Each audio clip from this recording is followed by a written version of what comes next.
up, people? We just picked up, me and Rod just picked up the pickup truck, and we're about to head to go get my donor Audi. Well, first we got to go get the trailer, which is kind of blocked in by a couple cars, so hopefully we can figure out a way to move that out the way. I got the jack in my back seat along with a lot of other stuff. But yeah, the jack is the main part. I got the jack in the back seat. I'm gonna try to jack up the trailer and pull it out to a way where we can hook it up to the truck and just pull it out of there. So yeah, you'll see us soon with the trailer on the truck heading to go get the donor. All right, it wasn't actually that hard to get the trailer hooked up to the back. We just had to turn it because the truck was in the way, so we had to pull it sideways and back the truck up. And Ra's perfect backing up with no camera, lined it up, and it's all hooked up. So we're ready to go get the donor car. Let's get it. Look at my baby. Look at my baby. All right, so we're having a little difficulties because, you know, our shop is on a hill. So the car is kind of like angled downward, so there's no way we can push it off. So we're going to try to pull it inside to get it as level as possible. Because the steering wheel doesn't turn because there's no key, there's no title, there's nothing for this thing. So the steering wheel don't turn. So we're going to try to pull it inside, put the ramps down, get the car started on the front wheels on the ramp. And I'm going to pull the e-brake up. And then while he's pulling the car out, I'm going to let the e-brake down just enough so that I can inch until it's in here. We're going to make it work. We're going to get it.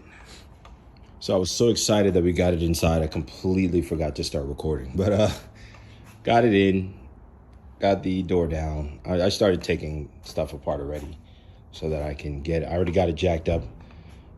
So taking stuff, I can just transfer the heart into the other side. I ran into a couple things I see that's not on my purple car, but we'll see if we can make it work. But yeah, so I'm about to pull this out. Hopefully next thing you see is it out. All right, so it's been about maybe 40 minutes since the clip you just saw before this. I got the AC compressor off. I got the belt off because I'm not running AC in that car because I didn't have some to begin with, so I'm not gonna do that now. I got the chain hooked up. I had to use the engine code. There's a little hole here. I found a nut and a bolt that just fit in there freaking perfectly, and I got it hooked up with a 13 over here. The same nut I used, the same bolt actually I used over there in that engine. So I know that's gonna hold it. And it seems pretty snug to me. So I'm going to find a way to squeeze that engine hoist through here and hook it up and try to jack it up. Because like I said in the other video, there's 3 bolts down there that the subframe is blocking, which I hate and everyone hates. I don't know why Volkswagen did that. They could have easily flipped it around and made the bolts come this way, but no, they're going that way. Anyway, so I'm about to do that right now. All right, I got the lift over here. Got it pulled up. Got those stupid 3 bolts out. Never putting them back in. Now I just got to get under here and get the rest of the tranny bolts that are mounting it to the bell housing bolts. There we go. And I'm going to start pulling this out, and while I do that, I'm going to look for anything else, like any other electrical connectors that need to be pulled off, because when I took that engine out, it was a long time ago, and I don't really remember everything. So we're going to be figuring out as we go along. I disconnected everything, and the motor is out. My second engine pulled ever. But yeah, so it kind of got stuck on a lot of places. The exhaust bolts to the turbo. I had to go out to AutoZone and buy a pack of wrenches because I didn't have the right size wrench. I don't usually have metric wrenches because, I mean, I'm a Volkswagen dude, but at work we usually just work on a lot of American stuff. So did that. Definitely taking this clutch off because this is like the stock dual flywheel, whatever the hell that thing is, clutch. Taking that off, taking the starter off because I got a brand new starter over there sitting on the floor. I am dumb hype right now. I am so hyped. This is my second engine pulled, and it went easy. I pulled it all one piece head and block. So all I gotta do is squeeze it through there, sit it down in there, and bolt it back up. Oh, this car actually came with new motor mounts. because motor mount was broke on there. So this car came with 2 brand new motor mounts, which I'm going to install before I sit it in there. Let me come show you guys. So I got 1 brand new motor mount straight out the packaging I'm gonna put on. And the other motor mount. This car came with some goodies. So I'm about to put those on. About to put the starter on, put this clutch in. Make sure I don't put it in backwards. I know that's freaking pain. And then soon, probably tomorrow, because this is gonna be a 2-part video. This where it's happening now is today. I'm either gonna end it or you're just gonna see me here in the daytime. But yeah, so I'm about to try to squeeze it through there and pull it in and see what happens, man. I'm dumb hype. All right, so as you guys saw, I got a little carried away with moving it around and getting it in. I completely forgot, but it is in there. It got the new motor mounts on there, brand new, straight out the package. They're bolted up in there. I got it flush with the tranny. I just got to put the bell housing bolts back in, put all the wiring harness stuff on, take this chain off, put the valve cover on, bolts up the turbo. I need an inlet housing because this turbo is a little bigger than a stock size. This doesn't fit on here. I don't know if I could capture it, but see, they're about the same exact size, so that's not gonna work. So I need to figure out what I'm gonna do there. But yeah, that's it for tonight. All right, guys, we are back at it again on a Sunday. As I showed you guys last night, I got the freaking engine in. First time swapping an engine.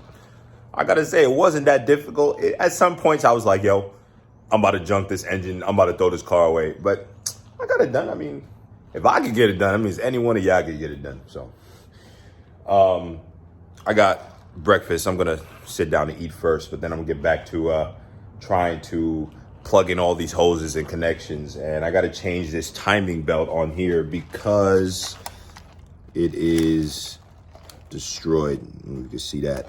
It's freaking destroyed on there. So I have a brand new one actually in my trunk of my wagon, but I bought that for my wagon, but I'm pretty sure it's the same belt size. I'm gonna call and check the part number, make sure, but I'm pretty sure it's the same. So, all right, I got all the bell housing bolts in, so that's a plus for me today.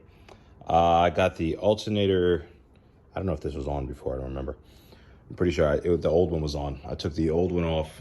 I put this one on. This one came with the Audi, and this one is 120 amps, where the stock one is 90. So that's good. I got to take this plastic cover off so I could get this freaking belt off, which means I'm probably going to have to take this back off, and I just put it on. I'm running into some issues back here with the hose fitment, because this is the hose that comes on this car, which is supposed to go in here, but one, it's way too small.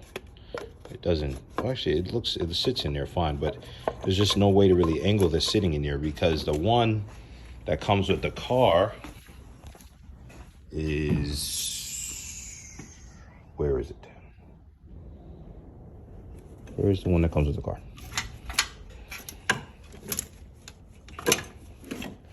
Where did it go?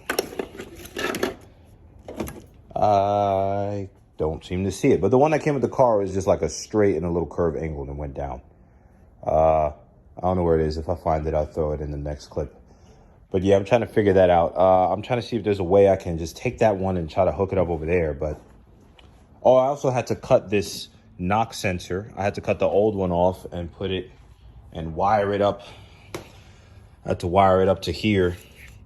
And I actually made it look official. I pulled this back, cut it under here, taped it all up, and pulled this back over. But the sensor, the old sensor has a different plug-in. So I tried to use the same plug-in and stick it in there, but it just wasn't working. So I had to cut the wires and redo that. So that's what I've done so far in the past 4 hours. Yeah. So on to the next. All right. I haven't recorded it in a minute. I took a lot of breaks today, but I got everything hooked up. I got the problem fixed up. I wish I would have recorded before I put this on, but got the manifold on, got the injectors in. The valve cover is not bolted on, it's just on because I still have to change this belt. And I got to take this crank pulley off, but I don't have anything in here strong enough to crack that bolt loose. I wish I had my Milwaukee. I'd have did like 2 seconds. But yeah, so pretty much everything's pretty much bolted in there. I went to turn the key real quick to see if it would try to start, and it said so it was ready to start. So it ain't gonna start because there's no the spark plugs aren't there or anything like that. But it was ready to turn over. But yeah, as you can see, my face is hella dirty. I look like I'm wearing lipstick from holding the flashlight and makeup. Oh my God. I'm still gonna post this. I'm dirty. I mean, it was working. But yeah, so I'm gonna end the video here.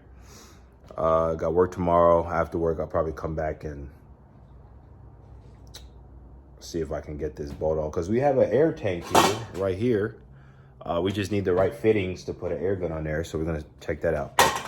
I'm about to head home now, so stay safe, everybody. Thank you for watching me do this crazy work.